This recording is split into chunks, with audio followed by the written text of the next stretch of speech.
like blogsearchengine.com, IceRocket, Google Blog Search, and many, many more. There's actually about 8 million blog search engines out there. You only need to be on about 20 of them. And things start to pop, things start to open. I got a job offer a couple days ago for a new project. I didn't have to do any prospecting. She just got a hold of my material, did a little Google search, and found me. You have to understand that the whole face of business right now is changing. People want to research before they actually call you. So the more media pieces that you got out there, better chance of getting you some business. It's not like the old days where you can get a Yellow Pages ad and your public is kind of at the mercy of who's ever in the book. It's not like that anymore. They want to research you first. They want to check you out.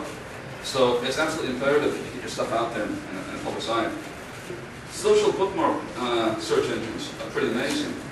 You're looking at things like Dig. I like Delicious personally, and Furl. And there's about 8 million of those as well. And the number's growing. And by the way, digital video, as you know, is my personal favorite.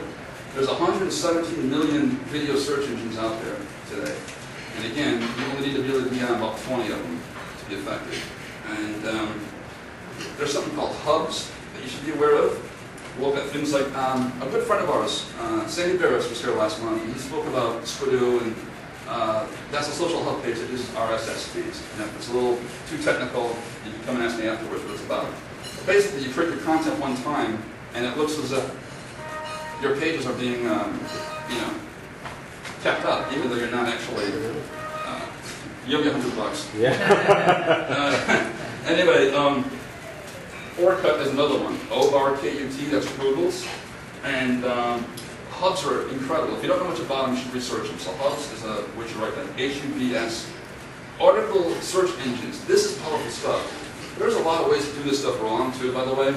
If you have an article, you send it to a submission company that just puts it in one location. That's the wrong way to do it. I've had people go head to head with me on this and say, no, that's the way to do it. No, it's not. It only lives in one place. You want to put it into a place that shoots it out to article searches, search engines for you, automatically, a submission service. There's a company I like to use called iSnare. It's ISNARE.com. I don't get paid to say that, but to me it's my personal favorite. It's absolutely amazing. You write the article one time, you submit it, and it gets blasted up, and it gets picked up by other relevant websites, blogs, and review sites. That's what you want. So your media has life to it. Okay? Industry portals. Think of industry portals. Like I said before, every industry has their own version of Yahoo out there. It's your role to go out there and find these places. Let's say, for example, there's search engines for doctors, dentists. There's just about every niche category, there's search engines out there. Directly for hobbyists, it's amazing.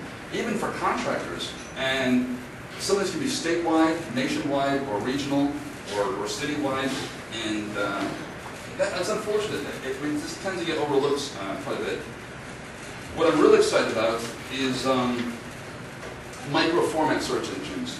It's if you have a website, it's important to get like a miniature version of one for the mobile people that are out there.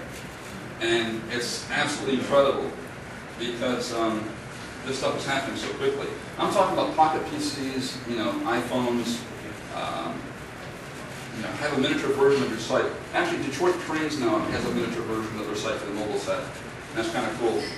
Wikis, you guys know what wikis are?